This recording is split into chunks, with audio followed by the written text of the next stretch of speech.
Hello बच्चों, एक बार फिर से आप सबका स्वागत है एक नए लेक्चर में। और जो हमारा लेक्चर होने वाला है उसका नाम है permittivity as well as relative permittivity. अब मुद्दा ये है कि ये परमिटिविटी होता क्या है या रिलेटिव परमिटिविटी क्या है, इनसे किस तरीके से चीजें निकल के आती है सामने। और सबसे बड़ी बात ये है आज इस लेक्चर की कि इसमें हम एक क्वेश्चन जेई मेंस का देखने वाले हैं जो बहुत अच्छा क्वेश्चन है इस रिलेटिव परमिटिविटी के ऊपर। तो हम स्टार्ट करते हैं कि आज इस लेक्चर में हम क्या क्या देख सकते हैं। तो सबसे पहले जो चीजें हमें देखनी है वो ये है कि देखो, अब तक जो हमने कुछ लेक्चर कवर किए हैं उसमें आपने ये देखा था कि सपोज अगर किसी मीडियम में, कोई भी मीडियम हमारे पास हो सकता है, कोई भी लिक्विड मीडियम आप ले सकते हो, ऑयल हो या कुछ भी। इस मीडियम में हमने क्या किया था कि हमारे पास दो चार्जेस थे, दो पॉइंट चार्जेस थे। एक हमने मान लिया Q1 और दूसरा पॉइंट चार्ज जो है हमारे पास क्या है Q2। और ये दोनों के दोनों पॉइंट चार्जेस जो है वो किसी पर्टिकुलर डिस्टेंस से सेपरेट हुए हैं। सपोज हमने मान लिया R। तो यहां पर जो इलेक्ट्रोस्टैटिक फोर्स आपके पास लग रहा था वो था आपका के Q1 Q2 upon R square. यहां तक हम देख चुके थे। अब यहां पर ये जो कहानी बनती है, हमने ये देखा था कि मैंने थर्ड लेक्चर में आपने ये कहा था कि के बराबर हमारे पास एक फॉर्मूला और मिलकर निकल के आता है, उसके बारे में हमें समझना है। जैसे हम इस के की बात करें तो के के बारे में आपने एक चीज बोली थी कि इट डिपेंड्स अपॉन मीडियम। काय पे डिपेंड करता है? ये मीडियम पे डिपेंड करता है भाई, है ना। मीडियम पे डिपेंड करने के साथ साथ आपने ये भी कहा था कि जो के है ये होता है आपका 1/4 पाई एप्सिलॉन। अब एक नया वर्ड यहां पर निकल कर आया है जिसे अगर हम कहना चाहें तो क्या बोला है हमने? एप्सिलॉन। ये जो ई आपको दिखाई दे रहा है इसे अपन बोलते हैं क्या? एप्सिलॉन। ओके। ये एप्सिलॉन की अगर अपन बात करें तो ये है क्या चीज? वैसे से अगर देखा जाए तो ये किसी भी मीडियम की क्या कहलाती है? परमिटिविटी कहलाती है। क्या कहलाएगी भाई? Permittivity of medium. अब एक बात आप ध्यान रखना यहाँ पर मैंने एप्सिलॉन नॉट नहीं लिखा, सिर्फ अभी मैंने क्या बोला है? एप्सिलॉन बोला, मतलब ई अकेला बोला है। ये क्या कहलाएगा? आपका परमिटिविटी ऑफ मीडियम की अपन बात करते हैं। तो इसी के संबंध में हम यहाँ से देखने वाले हैं क्या क्या हमें चीजें देखने को मिलती हैं। तो के बराबर 1/4 पाई एप्सिलॉन। आपने देखा जो एप्सिलॉन आपके पास है वो क्या बता रहा है आपको? परमिटिविटी ऑफ मीडियम की बात कर रहा है। यहां से एक चीज आप ध्यान से देखो कि अगर मैं आपके यहां पर देखूं, मतलब यहां पर अगर इस एफ को हम लिखना चाहें तो आप इसे ऐसा भी लिख सकते हो, 1/4 pi epsilon Q1 Q2 upon R square. कुछ इस तरीके से हम इस इलेक्ट्रोस्टैटिक फोर्स को दिखा सकते हैं। मतलब यहां से अगर एक रिजल्ट हम निकालें तो ये रिजल्ट हमें दे रहा है 1/एप्सिलॉन, मतलब 1 inversely proportional to the epsilon. मतलब जो आपका इलेक्ट्रोस्टैटिक फोर्स है ये परमिटिविटी ऑफ मीडियम का कैसा है? इनवर्सली प्रोपोर्शनल है। इस बात का मतलब क्या है? इस बात का मतलब ये है कि अगर आप किसी भी मीडियम की परमिटिविटी को आप बढ़ाओगे, मतलब इंक्रीज करोगे, समझना इस बात को, तो आपका जो इलेक्ट्रोस्टैटिक फोर्स है ये आपका कैसा होगा? डिक्रीज करेगा। बात समझ पा रहे हैं ना भाई? मैंने क्या बोला है कि किसी भी मतलब मीडियम की परमिटिविटी को अगर आप इंक्रीज करोगे, इंक्रीज अगर आप करोगे तो आपके पास क्या मिलने वाला है कि जो इलेक्ट्रोस्टैटिक फोर्स है ये कैसा होगा? आपका कम होगा। अब इस बात को आप ध्यान रखना क्योंकि इसके बारे में हम एक बहुत ही आईएमपी इंपॉर्टेंट रिजल्ट निकालने वाले हैं।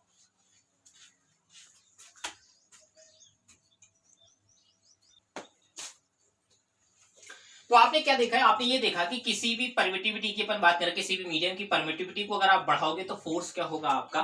थोड़ा सा, मतलब थोड़ा नहीं, अगर अपन देखें तो इनवर्सली प्रोपोर्शनल है, मतलब ये फोर्स आपका गिरेगा। तो कहने का मेरा मतलब ये है कि अगर आप ध्यान से देखो तो एप्सिलॉन जो परमिटिविटी है, ये परमिटिविटी अपने नाम से कुछ और चीज को शो कर रहा है लेकिन वास्तव में इसका रोल कुछ और है। तो अगर इस परमिटिविटी को मुझे डिफाइन करना पड़ जाए तो ये क्या हो सकती है? तो परमिटिविटी अगर हम कहना चाहें तो ये किसी भी मीडियम की प्रॉपर्टी है। क्या है? प्रॉपर्टी। इसे आप डिफाइन कैसे करोगे? इसे डिफाइन आप इस तरीके से करोगे कि permittivity permittivity is the property of medium, is the property of medium that permit its own field, to decrease the interaction to decrease the interaction of two charges. इस बात का क्या मतलब है? इस बात का मतलब ये है कि अगर आप इसे थोड़ा सा फील कर पाए तो ये किस चीज को परमिट करती है, किस चीज को परमिट कर रही है? ये परमिट करती है अपने, जैसे सपोज मैं बात कर रहा हूं, यहाँ पर मेरे पास दो चार्ज है, एक Q1 है और एक क्या है Q2 है। इनके बीच में कोई ना कोई एक इलेक्ट्रोस्टैटिक फोर्स मतलब यहाँ पर होगा इलेक्ट्रोस्टैटिक। अगर ये पॉजिटिव नेगेटिव है तो समझ रहे हैं आप, पॉजिटिव पॉजिटिव आपके कैसे रिपल करेंगे और पॉजिटिव नेगेटिव आपके क्या करेंगे भाई, यहाँ से अगर हम देखें तो अट्रैक्ट करेंगे। तो इलेक्ट्रोस्टैटिक फोर्स आपके पास है, तो इलेक्ट्रोस्टैटिक फोर्स को ये क्या कर रही है, उसके जो इंट्रैक्शन होगा या आप कह सकते हो उसका जो अमाउंट होगा, जितना फोर्स वहां पर होना चाहिए उसके अमाउंट को या उसके पावर को क्या करेंगे, ये ब्रेक करेंगे। मतलब उसकी फील्ड को, फोर्स की फील्ड को ये ब्रेक करने की परमिशन देता है कौन, आपके पास एप्सिलॉन। मतलब परमिटिविटी का सिंपल सा मतलब है कि ये खुद की फील्ड को इस बात की परमिशन देता है कि जाओ तुम फोर्स की फील्ड को कम करो। बात समझ रहे ना? मतलब काम इसका है पॉजिटिव तरीके का, मतलब नाम इसका पॉजिटिव वे में जाता है, लेकिन काम जो है इसका एक नेगेटिव रोल के रूप में प्ले करता है। नेगेटिव रोल सपोज आप कह सकते हो एक विलन के रूप में काम करता है। तो यहां से आप कह सकते हो, तो परमिटिविटी क्या है? परमिटिविटी ये है कि प्रॉपर्टी, एक तो मीडियम की प्रॉपर्टी है और ये खुद की फील्ड को परमिट करती है कि जाओ फोर्सेस की जो आपके पास फील्ड है उसको कम करो। To decrease the interaction of two charges, माना decrease the interaction of two charges. जो दो चार्जेस के बीच में जो आपको इंटरेक्शन देखने को नजर आ रहा है उसको क्या करता है, ये रोकने की कोशिश करता है या डिक्रीज करता है। ये बात आपको देखने को मिलती है। हम इससे थोड़ा सा आगे चलते हैं। अब एक बात आपको यहां समझनी होगी, वो ये है कि जिस तरीके से आपने परमिटिविटी को डिफाइन यहां किया है,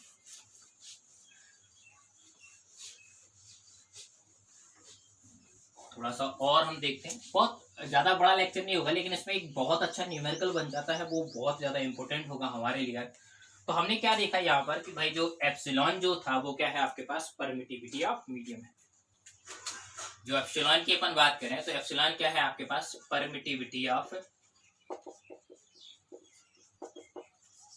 मीडियम, परमिटिविटी को दिखाता है। अगर मैं इस परमिटिविटी की वैल्यू की बात करूं तो ये जो परमिटिविटी आपके पास होती है ये सबसे कम, मतलब मिनिमम की अपन बात करें, मिनिमम ये होती है आपकी वैक्यूम में, मिनिमम फॉर वैक्यूम। सबसे कम अगर किसी चीज के लिए होगी, किसी मीडियम के लिए होगी, तो मिनिमम फॉर वैक्यूम कह सकते हो, फ्री स्पेस भी कह सकते हो, और चाहो तो आप एयर भी कह सकते हो। हालांकि एयर को हम वैक्यूम की तरह यहाँ पर नहीं देख सकते, क्योंकि एयर में अपने पास कुछ ना कुछ मॉलिक्यूल्स देखने को जरूर आते हैं, लेकिन फिर भी अपने सिलेबस में ये चीजें दोनों सेम दी होती हैं, इस वजह से हम यहाँ देख रहे हैं। तो अगर हम बात करें तो एप्सिलॉन जो आपके पास है, परमिटिविटी जो है वो सबसे कम किसके लिए होती है, आपके सिंपल सा वैक्यूम या फ्री स्पेस या एयर के लिए होता है। अच्छा एक बात मुझे बताओ, अगर ये सबसे कम, अगर सबसे कम वैक्यूम के लिए है, तो हमने अभी एक बात देखा था कि F जो है वो इनवर्सली प्रोपोर्शनल है एप्सिलॉन के। मतलब अगर सबसे कम आपके वैक्यूम के लिए है तो डेफिनेटली इस वैक्यूम में जो फोर्स होगा वो सबसे मैक्सिमम भी होगा। अरे हाँ यही बात तो है, होगा कि नहीं भाई? सिंपल सी बात है, यहाँ पर लिख सकते हो कि फोर्स जो होगा वो मैक्सिमम फॉर वैक्यूम होगा।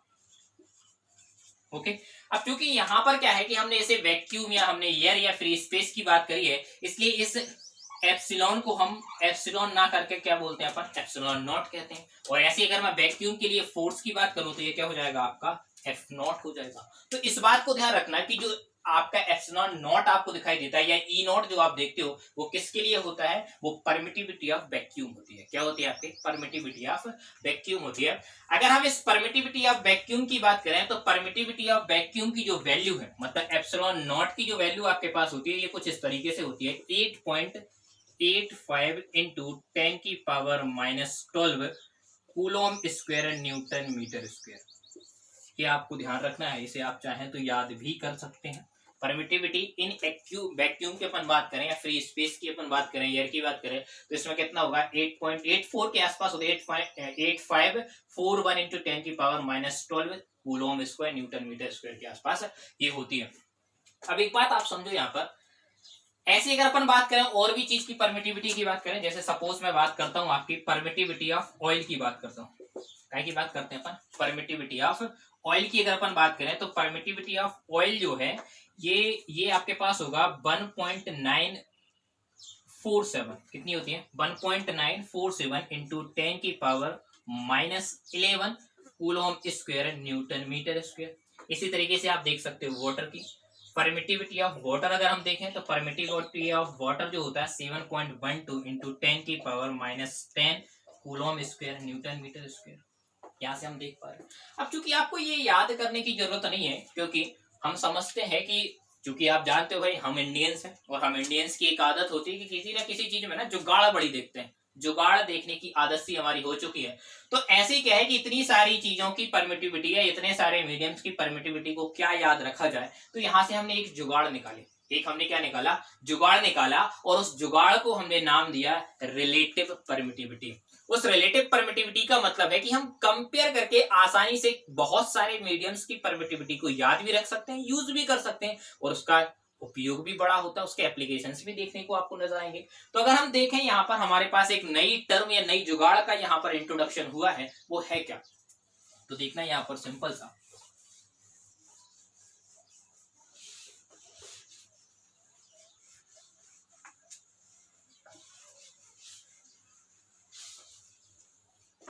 तो एक नई चीज यहाँ पर हमें देखने को मिलती है जिसे हम कहते हैं रिलेटिव परमिटिविटी। क्या बोलेंगे इसे हम, रिलेटिव परमिटिविटी। ये रिलेटिव परमिटिविटी जो है इसे हम चाहें तो एक और नाम देते हैं, इसे हम डाइलेक्ट्रिक कांस्टेंट भी कहते हैं। क्या बोलते हैं अपन, डाइलेक्ट्रिक कांस्टेंट भी कहते हैं। अगर कहीं डाइलेक्ट्रिक कांस्टेंट लिखा मिल जाए तो आप इसे घबराने की जरूरत नहीं है, ये आपकी है क्या, रिलेटिव परमिटिविटी है। इसे अगर हम दिखाना चाहें तो इसे हम दिखाते हैं क्या, एप्सिलॉन आर से दिखाते हैं, है ना। ये होता क्या है, तो ये होता है आपकी permittivity of medium divided by permittivity of vacuum. क्या होगा आपके पास, अगर रिलेटिव परमिटिविटी को हम डिफाइन करना चाहें तो it is the ratio between permittivity of medium to the permittivity of vacuum, है ना। इस बात को ध्यान रखना, मतलब यहां से किसी भी मीडियम की अगर परमिटिविटी हमें निकालना है तो हम आसानी से निकाल पाएंगे। जैसे आप यहां से क्या कहोगे कि relative permittivity into permittivity in vacuum. यहां से देख सकते हैं, कहने का सिंपल सा मतलब है कि सपोज आपसे ये कहा जाए, एक छोटा सा क्वेश्चन अगर हम देखना चाहें तो आपसे देखा जाए कि relative permittivity of oil is 2.4। क्योंकि अगर देखा जाए तो ऑयल की रिलेटिव परमिटिविटी 2.1 से लेकर 2.4 तक जाती है, क्योंकि अलग अलग ऑयल आपके पास होते हैं। तो अगर हम ऐसा देखें कि रिलेटिव परमिटिविटी ऑयल की जो है वो कितनी दी है, 2.4 दी है। अब यहां से अगर इसकी मीडियम की मतलब ऑयल की परमिटिविटी अगर देख निकालने को आपसे बोला जाए तो आप आसानी से निकाल सकते हो। कैसे निकालोगे भाई, परमिटिविटी ऑफ मीडियम, मीडियम मतलब हमने यहाँ ले लिया ऑयल, परमिटिविटी ऑफ वैक्यूम मतलब वो क्या होता है भाई, ये परमिटिविटी, रिलेटिव परमिटिविटी होता है। अब रिलेटिव परमिटिविटी हमें दी है, तो अगर ऑयल की अगर अपन बात करें तो रिलेटिव परमिटिविटी हमें मिल गई कितनी, 2.4 इंटू परमिटिविटी एट वैक्यूम। यहां से हम देख सकते हैं इसकी नॉलेज हमें है, तो यहां से सिंपल सा आप रिलेटिव परमिटिविटी ऑफ ऑयल आप निकाल सकते हो। मतलब किसी भी लिक्विड की या किसी भी मीडियम की परमिटिविटी अगर आपको फाइंड करनी है तो आप वहां पर रिलेटिव परमिटिविटी को यूज करके फाइंड आउट कर सकते हो, है ना। क्योंकि हमारे पास वैक्यूम का तो है ही है ना। तो उस तरीके से सिंपली अगर हम कहना चाहें कि किसी भी मीडियम की परमिटिविटी जो है वो आपके वैक्यूम की परमिटिविटी का रिलेटिव परमिटिविटी टाइम्स होता है। समझ रहे ना बात को, ये हमने देखा क्या, ये हमें यही तो बता रहा है कि किसी मीडियम की परमिटिविटी निकालना है तो आप वैक्यूम की परमिटिविटी को आप उसकी रिलेटिव परमिटिविटी से मल्टीप्लाई करते हैं, आपको क्या मिल जाएगा, मीडियम की परमिटिविटी मिल जाएगी। तो ये आपको ध्यान रखना है यहाँ से। जैसे सपोज एक और आपको दे सकता है, जैसे मैं बात करूं आपके relative permittivity of water is 81, कितनी दी हुई है, 81। अगर यहां से देखना चाहे तो आपके पास क्या होगा, एप्सिलॉन वाटर मतलब permittivity of water to the permittivity of vacuum, क्या होगा आपके पास, परमिटिविटी मतलब रिलेटिव परमिटिविटी। इसकी वैल्यू कितनी दी है भाई, आपके पास 81 दी है, तो आपकी वाटर की परमिटिविटी आप आसानी से निकाल पाओगे 81 इंटू परमिटिविटी ऑफ वैक्यूम। ये तो आसान है, ठीक है। तो इस तरीके से हमने एक चीज देखी। अच्छा देखो एक चीज और यहाँ पर हमने डिफाइन करा, जैसे हमने ये डिफाइन किया कि परमिटिविटी के रूप में, इसे आपने फॉर्म के रूप में आपने रिलेटिव परमिटिविटी को यहाँ पर डिफाइन किया, लेकिन इसमें एक चीज और निकल के आ सकती है जिससे आपका क्वेश्चन बना भी है और एक बहुत अच्छा क्वेश्चन बना है। कैसे देखना, समझना इस बात को।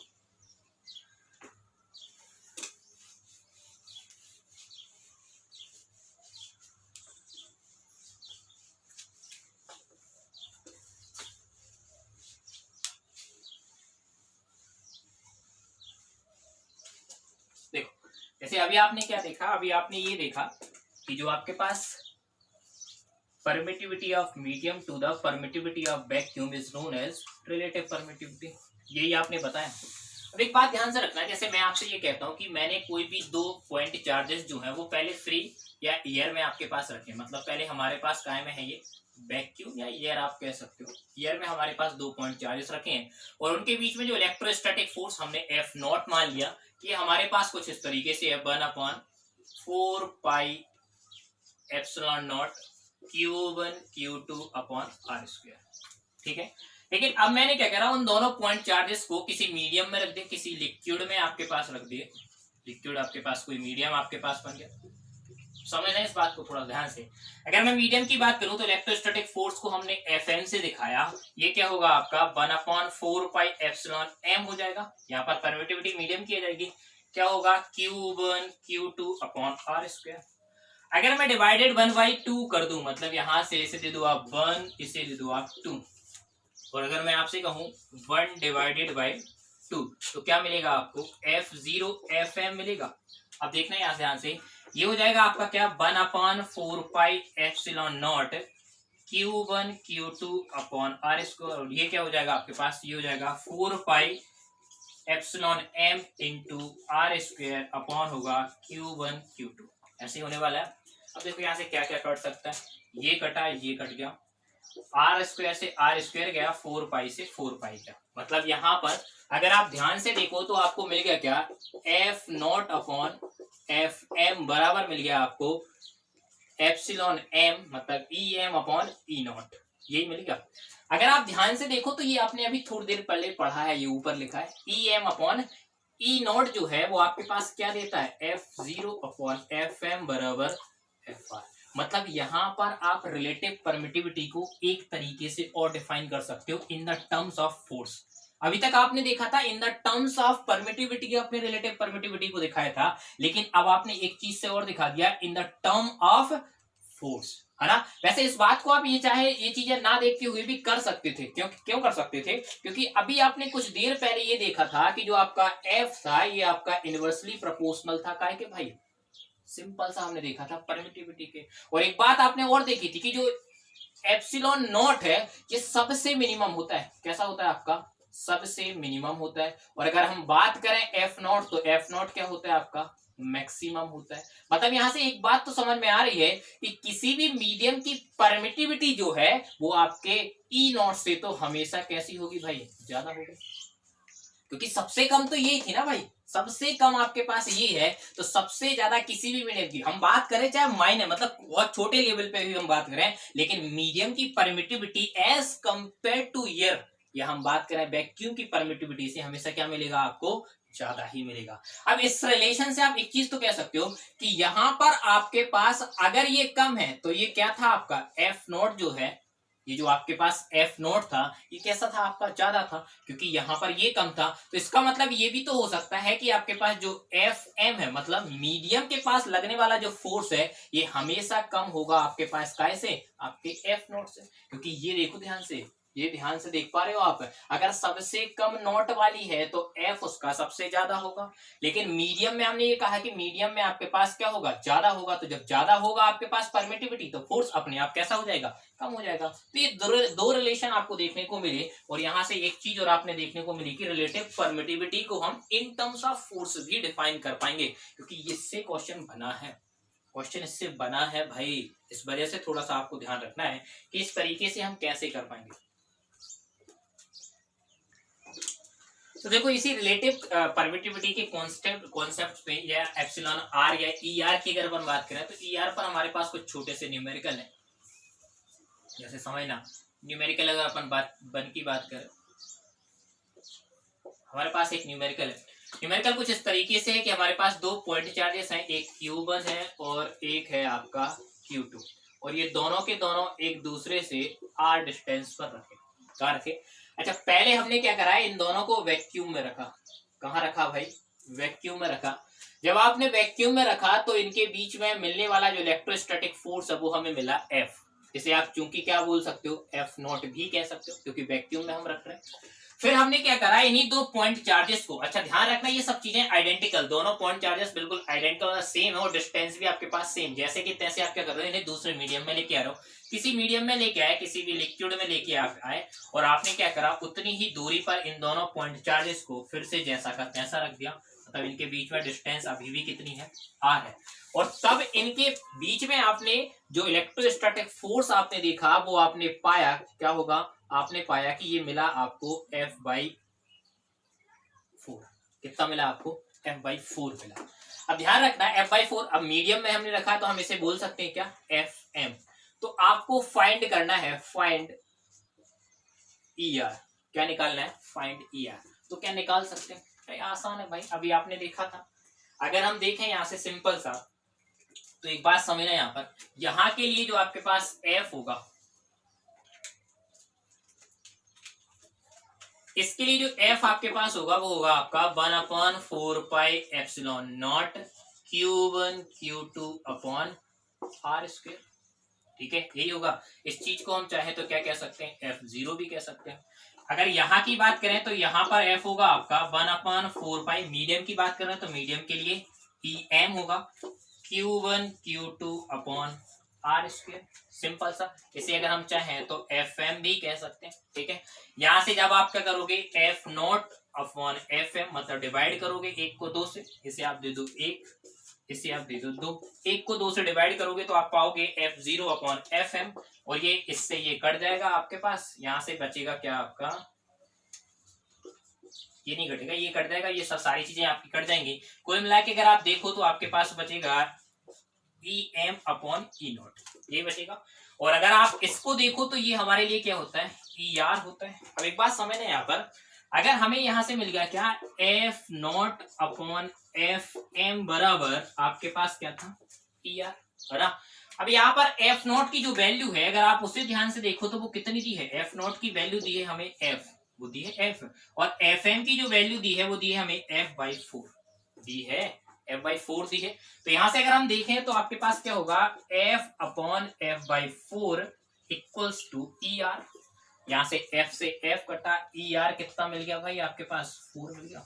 तो रिलेटिव परमिटिविटी आपकी इस क्वेश्चन की जो मिली वो कितनी मिल गई आपके पास, 4 मिल गई।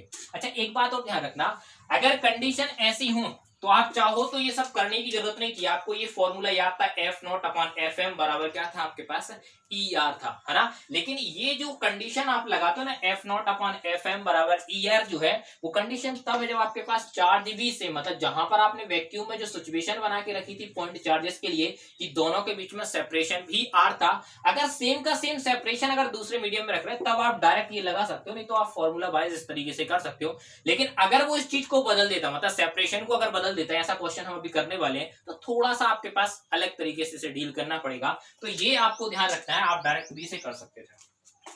ओके, देखो इसमें दूसरा क्वेश्चन कैसे बन सकता है, दूसरा क्वेश्चन इस तरीके से,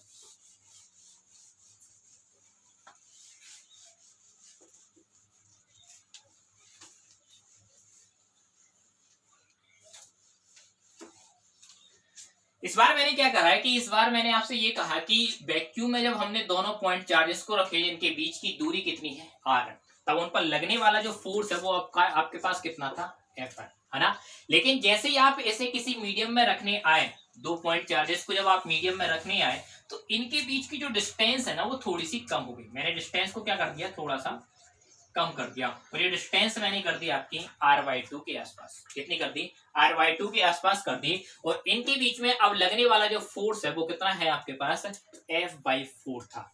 देन फाइंड द, अब आपके पास क्या होगा, फाइंड द ER, मतलब अब रिलेटिव परमिटिविटी आपकी क्या हो सकती है। तो ये भी आसान है बहुत सा, अगर हम देखें तो किस तरीके से कर सकते हैं। यहां से आपके पास क्या होगा, F0 मतलब F की अपन बात कर रहे हैं तो ये हो जाएगा 1/4πε0 Q1 Q2 अपॉन R²।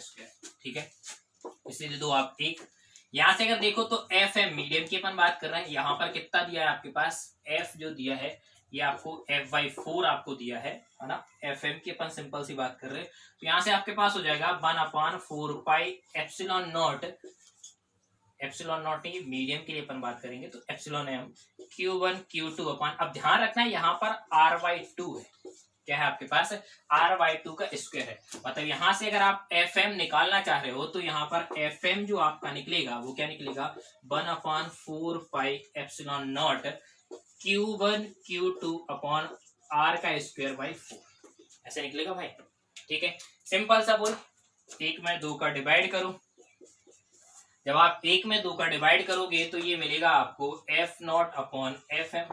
अब देखना यहाँ पर ये तो ये टर्म कट जाएंगी, बचेगा क्या यहाँ पर, सिंपल सा आपके पास एप्सिलॉन m बचेगा, मतलब ये मिलेगा आपको epsilon m upon epsilon not, ये पूरा कट जाएगा, ये बचेगा 1/4, बचेगा भाई 1/4, है ना, याद रखना ये आपका 1/4।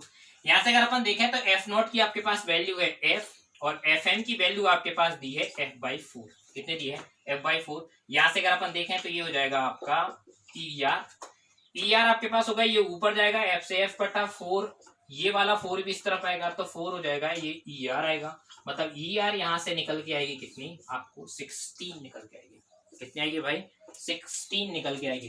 तो कंडीशन ये है कि आपको ध्यान रखना है कि क्या सेपरेशन चेंज तो नहीं कर दिया उसने, है ना, ये आपको प्रोवाइडेड रहेगा कि आपको देखना पड़ेगा कि वैक्यूम में जिस सिचुएशन में पॉइंट चार्जेस को हमने सेपरेट करके रखा था क्या मीडियम में फिर से उसने वैसे ही रखा है। अगर वैसे ही रखा है तो आप सिंपल सा F0 को लगा के तुरंत कर सकते हैं, लेकिन अगर चेंज किया है तो आप सिंपल सा थोड़ी सी कैलकुलेशन आपको चेंज करनी पड़ेगी, इस तरीके से आप क्वेश्चन को डील कर सकते हैं। तो आई होप समझ में आया होगा। तो अब एक हम लास्ट क्वेश्चन जेई का एक क्वेश्चन देख रहे हैं, बहुत बढ़िया क्वेश्चन है, जेई मींस कह सकते हो आप, क्योंकि ये पहले तो क्या ट्रिपल में आता था, लेकिन अच्छा क्वेश्चन है, जो अच्छा एक बेहतरीन कॉन्सेप्ट लेके ये क्वेश्चन बनेगा आपका। ठीक है, तो जैसा कि हमारे पास एक क्वेश्चन है, जेई का ही क्वेश्चन है, ध्यान से देखो इस क्वेश्चन को, अगर आप पढ़ो और थोड़ा सा पॉज करके खुद से अगर ट्राई करो तो शायद अच्छा भी हो सके, आपसे हो जाए ये क्वेश्चन, है ना। क्वेश्चन ये कह रहा है कि मेरे पास दो आइडेंटिकल स्फीयर है जिन्हें अपन ने स्पेरिकल तरीके से चार्ज की है और दोनों को हमने तो स्ट्रिंग से लटकाया हुआ है वैक्यूम में, जिनके बीच में आपके पास एंगल जो है वो कितना बन रहा है आपका, 60 डिग्री का एंगल बन रहा है।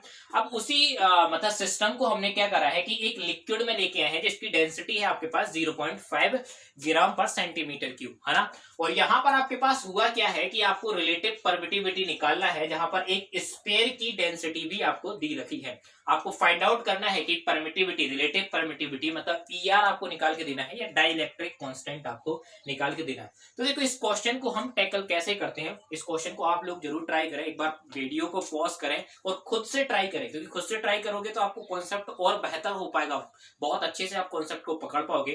ठीक है, तो करते हैं हम, चलो मैं कर देता हूँ इसे, है ना। आप लोग इस क्वेश्चन को लिखते हैं, देखो इस क्वेश्चन में बोल क्या रहा है, इस क्वेश्चन को हम किस तरीके से कर सकते हैं वो थोड़ा सा आपको देखना है यहाँ पर।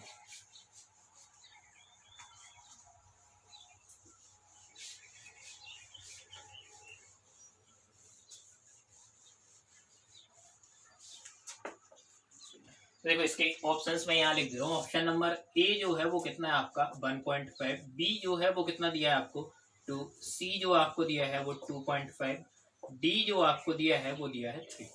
ये हमारे आंसर है, इसमें हमें पता करना है कि भाई क्या आंसर हो सकता है। तो देखो पहले हम बात करते हैं यहाँ पर सिंपल सा, जब हम बात करते हैं वैक्यूम, जब ये सिस्टम आपका पूरा का पूरा कहाँ पर है, वैक्यूम में, एक दो चार्जेस हैं जो आपके दो स्ट्रिंग से लटके हुए हैं, ये हमने चार्ज ले लिया, क्योंकि आइडेंटिकल चार्ज है तो हमने मान लिया ये प्लस क्यू है और ये भी हमने मान लिया क्या प्लस क्यू है। लेट सपोज हम इनका मास मान लेते हैं m, दोनों का मास क्या है m है, और यहाँ पर हम इनकी जो डेंसिटी है, डेंसिटी ऑफ स्फीयर की अपन बात करें, लेट डेंसिटी ऑफ स्फीयर, ध्यान रखना मैंने क्या बोला है, डेंसिटी ऑफ स्फीयर जो है हम मान लेते हैं सिग्मा, क्या मान लेते हैं भाई सिग्मा, जो हमें दी भी हुई है क्वेश्चन में, अगर देखा जाए तो ये दी भी हुई है, और साथ ही साथ वॉल्यूम भी हम क्या पकड़ के चल रहे हैं, यहाँ से वॉल्यूम चल रहे हैं हम भी पकड़ के चल रहे हैं, मास हमने यहाँ से देखा है। ठीक है, अब क्योंकि मास हमें दिया नहीं है, हमें दिया है डेंसिटी, तो यहाँ से अगर हम देखें मास की बात करें तो ये मास जो है वो हमारा क्या हो जाएगा m। आप जानते हो डेंसिटी क्या होता है, मास पर यूनिट वॉल्यूम होता है ना, पर वॉल्यूम होता है, तो मास पर वॉल्यूम मतलब यहाँ से मास जो निकलेगा वो निकलेगा आपके पास, स्फीयर का मास की बात कर रहे हैं, मास ऑफ स्फीयर, चाहो तो आप यहाँ लिख लो मास ऑफ स्फीयर, m जो होगा वो क्या निकल के आएगा आपका यहाँ से आएगा सिग्मा और भी, ये निकल के आएगा भाई। ये थोड़ा सा ध्यान रखना है क्योंकि ये चीज हमें जरूरत पड़ेगी आगे जाके। तो देखो इस तरीके से अगर मैं आपसे ये कहूं तो जो हमारे पास ये एंगल है, ये एंगल हमें दिया है कितना 60 डिग्री, मतलब यहां से अगर हम इसकी बात करें तो ये एंगल आपके पास कितना होगा 30 डिग्री का। ऐसे अगर हम यहाँ की बात करें तो ये जो एंगल आपके पास है ये एंगल भी कितना मिलने वाला है 30 डिग्री। अब देखो इसके एफबीडी पे अपन बात करते हैं। इस पर अगर अपन देखें ध्यान से, इस चार्ज की अपन बात कर रहे हैं, ये चार्ज क्या है आपका प्लस Q। इस पर देखो तो इसके वेट की वजह से, वजन की वजह से एक फोर्स लग रहा होगा ग्रेविटी का, mg जिसे अपन कहें। अच्छा दूसरे बात, स्ट्रिंग है तो यहाँ पर एक फोर्स आपका लग रहा होगा टेंशन का, है ना, टेंशन एक फोर्स लग रहा होगा। अब क्योंकि यहाँ पर अगर हम देखें तो ये टेंशन का यहाँ पर हमारे पास एक एंगल है, अगर इसके हम कंपोनेंट करें टेंशन के तो ये कंपोनेंट आपके पास दो बन सकते हैं, एक कंपोनेंट ये और एक ये बनेगा। जिस तरफ हमारे पास थीटा होता है, जिस तरफ हमारे पास एंगल होता है उस तरफ क्या आता है आपका कॉस थीटा आता है, और जहां पर थीटा नहीं होता वहां पर आता है साइन। मतलब ये वाला जो आपके पास होगा टेंशन का कंपोनेंट वो होगा टी कॉस थीटा, और ये वाला जो कंपोनेंट होगा वो होगा आपका टी साइन थीटा। ठीक है। अच्छा एक बात और ध्यान रखो, इस पॉइंट चार्ज Q की वजह से भी इस पर एक फोर्स लगेगा, क्योंकि दोनों आइडेंटिकल है, मतलब हमने पॉजिटिव पॉजिटिव लेके रखे हैं, तो इस पर जो फोर्स लगेगा वो कैसा लगेगा आपका रिपल्सिव फोर्स लगेगा। और ये रखा कहाँ है वैक्यूम में, तो हमने इस पर फोर्स मान लिया F0, इलेक्ट्रोस्टैटिक फोर्स क्या लग गया आपका F0, है ना। अब अगर इसे मैं सॉल्व करके देखूं, मतलब इस एफबीडी के हिसाब से अगर देखें तो देखो क्या होगा, यहाँ पर अगर आप ध्यान से देखें तो ये हो जाएगा टी साइन थीटा बराबर होगा आपका F0, और टी कॉस थीटा जो है वो बराबर होगा आपका mg के। क्योंकि हमारे पास डेंसिटी दी हुई थी तो हम चाहे तो टी कॉस थीटा को ऐसे भी लिख सकते हैं, m की वैल्यू लिख सकते हैं, तो m की वैल्यू क्या हो जाएगी सिग्मा vg लिख सकते हैं क्या भाई। अगर इन दोनों को मैं डिवाइड करूं, मतलब इसको अगर मैं एक ए दे दूं और इसको दो दूं बी, मतलब इन दोनों को डिवाइड करें तो क्या मिलेगा आपको, टी से टी कटा टेन थीटा हो जाएगा क्या, टेन थीटा होगा आपका F0 अपॉन सिग्मा VG, ऐसा मिलेगा। इसे दे दिया हमने नंबर पर। क्या समझ आया भाई, चीज समझ आ गई। अब ये चीज थी काय की वैक्यूम की, ध्यान रखना इस इक्वेशन को ध्यान रखना। हमें क्या मिल गया आपका टेन थीटा बराबर मिल गया आपको F0 upon rho sigma VG, है ना। एक बात आपको ध्यान रखनी है। अब दूसरी कंडीशन है कि इसी सिस्टम को, पूरे होल सिस्टम को, थीटा आपका कांस्टेंट है, थीटा यहाँ बदलेगा नहीं, चाहे आप वैक्यूम से उठा के मीडियम में लोगे तब भी 60 जो है वो 60 ही रहेगा, ये बात क्वेश्चन में दी हुई है। अब इसी सिस्टम को अगर आप ध्यान से देखो, मैंने काय में लेके आया वैक्यूम में लेके आया, मैं इसे बैठा रहा हूं। देखो अब यहाँ पे क्या होगा, जब आप इसे वैक्यूम से हटा के काय में लेके आओगे, वैक्यूम से हटा के आप लेके आओगे इसे, चलो मैं फिर से ही बना दे रहा हूं।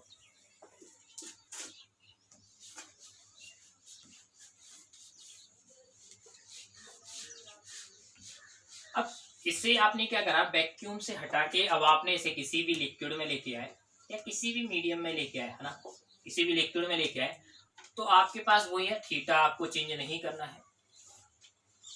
मतलब ये जो आपके पास थीटा है ये कितना है आपका 30 डिग्री है। मतलब ये वाला जो थीटा भी होगा आपके पास, अभी हमने जो देखा था, ये हमने मान लिया m मास है, 2 पॉइंट चार्जेस है m, ये भी प्लस क्यू है, ये भी क्या है आपका प्लस क्यू है। ये जो थीटा है वो हमारा कितना है 30। यहाँ पर फिर से क्या, अब चूंकि मीडियम में तो हमने टेंशन को मान लिया टी डैश, टेंशन को क्या मान लेते हैं हम टी डैश मान लेते हैं। इसका ये टी डैश का कंपोनेंट यहाँ पर क्या बनेगा टी कोस थीटा बनेगा, और यहाँ का जो कंपोनेंट है वो बनेगा आपका टी डैश साइन थीटा। और इस क्यू की वजह से इस पे एक क्या लगेगा आपका रिपल्सिव फोर्स भी लगेगा, क्योंकि मीडियम की बात कर रहे हैं तो हम इसे मान लेते हैं FM। क्या मान लेते हैं FM। अब एक बात और समझना, क्या यहाँ पर आपके पास, अच्छा एक ग्रेविटी का भी फोर्स आपके पास आएगा जिसे हमने मान लिया क्या mg, ठीक है। अब मुझे बताओ, क्या आपके पास लिक्विड में जब आप इस सिस्टम को लेके आएंगे तो क्या यहाँ पर आपके पास फोर्सेस इतने होंगे, क्या और भी कुछ इस पे लग सकता है। तो एक बात ध्यान रखना बेटा, अगर आपने इस सिस्टम को कहां पर लेके आए हो, आप लिक्विड में लेके आए हो, तो लिक्विड भी तो अपना कुछ दिखाएगा, और लिक्विड के पास अपना एक फोर्स होगा जिसे अपन बोलते हैं बियॉन्ड फोर्स। आपने सुना होगा बियॉन्सी, तो यहाँ पर बियॉन्सी का भी रोल प्ले होगा। और ये जो है इस पॉइंट चार्ज पर ये लिक्विड जो है, कोई भी फ्लूइड होगा वो भी अपना क्या लगाएगा एक बियॉन्ड फोर्स लगाएगा। मतलब यहाँ पर एक लिक्विड अपना बियॉन्ड फोर्स लगाएगा जो कुछ ऊपर की तरह ऐसा होगा, बियॉन्ड फोर्स मतलब एफ बी हम इसे ले लेते हैं। अब जाके आपके पास पूरा एफ बी डी यहाँ पर क्लियर होता है। तो यहाँ अगर हम एफ बी डी के रूप में इसे मतलब देखना चाहें तो यहाँ से क्या मिलेगा आपको, टी डैश साइन थीटा जो है वो क्या हो जाएगा आपका एफ एम हो जाएगा। इसको देखें अपन ध्यान से तो ये हो जाएगा T cos theta plus F B beyond force बराबर क्या होगा आपका एम जी। ठीक है, इसे अगर हम देखें तो यहां से मिलेगा टी कॉस थीटा बराबर M G minus F B, है ना।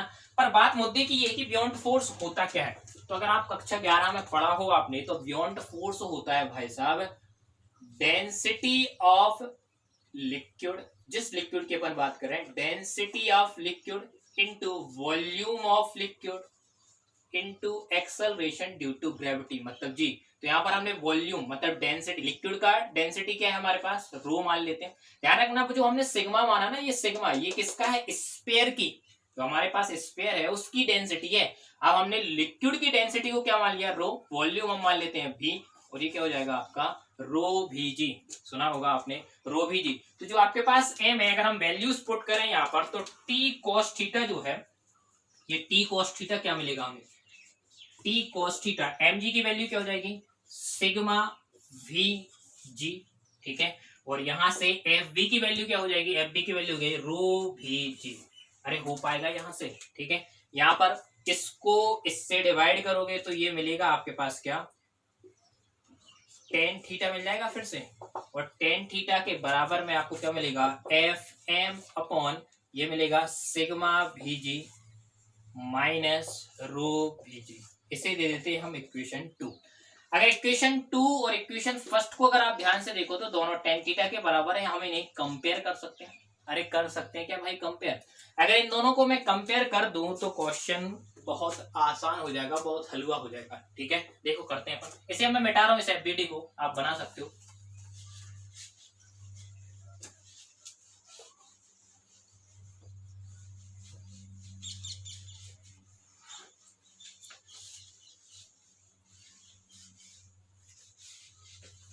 देखो यहां से अगर हम देखें तो ये बराबर हो जाएगा, दोनों इक्वेट कर देते हैं अपन। इक्वेट करोगे तो आपको फर्स्ट इक्वेशन से मिला F naught upon sigma V जी, और यहां से अगर आप देखो तो आपको मिल गया क्या है F M upon sigma V G minus rho V G. ठीक है, अगर इन दोनों में से मैं चाहूं तो वीजी लेके कैंसिल आउट कर सकता हूं, मतलब यहां पर बचेगा क्या आपका एफ नॉट जो है यहाँ बचेगा सिर्फ सिग्मा, और अगर यहाँ की अपन बात करें तो एफ एम, और यहाँ पर बचेगा आपके पास सिग्मा माइनस रो। आपके पास सिग्मा और रो दिया हुआ है। अगर हम देखें यहाँ पर सिंपल सा तो एफ नॉट सिग्मा कितना दिया है भाई, सिग्मा मतलब density of liquid, density of sorry sigma जो है वो डेंसिटी ऑफ स्फीयर है, तो डेंसिटी ऑफ स्फीयर कितनी दी है 1.5 दी है। एफ एम की अगर अपन बात करें तो ये क्या है सिग्मा मतलब डेंसिटी ऑफ स्फीयर कितनी दी है भाई 1.5। डेंसिटी ऑफ लिक्विड रो हमने क्या माना है डेंसिटी ऑफ लिक्विड जो कितनी दी है आपके पास 0.5, मतलब यहां से आपको मिलेगा F naught upon 1.5 F M upon क्या हो जाएगा आपके पास 1। मतलब अगर हम देखें यहां से तो सिंपल सा आप यहां से कह सकते हो F naught upon F M बराबर 1.5 हो जाएगा, ये 1.5। और आप ध्यान करो थोड़ा सा, आप लेक्चर की शुरुआत की बात करें तो F naught upon F M, F naught upon F M यही हमारा क्या होता था ई आर होता था, और ई आर मतलब 1.5 यही तो निकालना था भाई। ई आर मतलब रिलेटिव परमिटिविटी या डाई इलेक्ट्रिक कॉन्स्टेंट भी हम किसे कहते हैं। तो इस क्वेश्चन का जो आंसर आपके पास होता वो होता 1.5। तो इतना छोटू सा बढ़िया सा एक क्वेश्चन आपको देखने को मिला। तो भाई इस तरीके से हमारा खत्म होता है ये क्वेश्चन। तो आप लगातार चैनल से बने रहें, अच्छे से पढ़ाई करते रहें, ताकि हमारा जो टारगेट है, हमारा जो एम है वो हम कंप्लीट कर सकें, है ना। हम सोच रहे हैं कि यहाँ पर हम 11th का फिजिक्स का भी कोर्स लाने की तैयारी चल रही है। कुछ दिनों में हम 11th की भी स्टार्ट करेंगे। स्टार्ट करेंगे हम बिल्कुल फर्स्ट चैप्टर से ही स्टार्ट करेंगे सारी चीजें, और उसमें भी हम वही बातें जो हम जेई मेंस या जेई एडवांस या फिर नीट की अपन बातें करते हैं। देखो धीरे धीरे आपको समझना पड़ेगा, क्योंकि देखो पहले क्या होता है, कॉन्सेप्ट देने पड़ते हैं, कुछ शुरुआती जो लेक्चर्स होते हैं ना उसमें आपको थ्योरेटिकल तरीके से कॉन्सेप्ट दिए जाते हैं, फिर उसमें धीरे धीरे आपका जो लेक्चर है वो क्या होता है, एडवांस की तरफ जाता जाता है। और इसके बाद हमने एक बात और सोचा है कि अगर इसी तरीके से मैनेज हो पाया तो जितने भी एडवांस की जो प्रीवियस ईयर क्वेश्चंस हो चुके हैं, मतलब जो आ चुके हैं, उनका ही एक अलग से हम एक सीरीज बनाए कि उसमें पूरे सॉल्यूशन बिल्कुल, उसमें आपको ऐसा नहीं कि थ्योरी देना पड़े, क्योंकि थ्योरी के लिए तो ये लेक्चर हो ही रहे हैं पहले से आपके, उसमें हम पूरा अलग से न्यूमेरिकल रखेंगे जिसमें आपके पास एडवांस के पूरे हो, है ना। तो इस तरीके से आप पढ़ते रहें। बहुत बहुत धन्यवाद।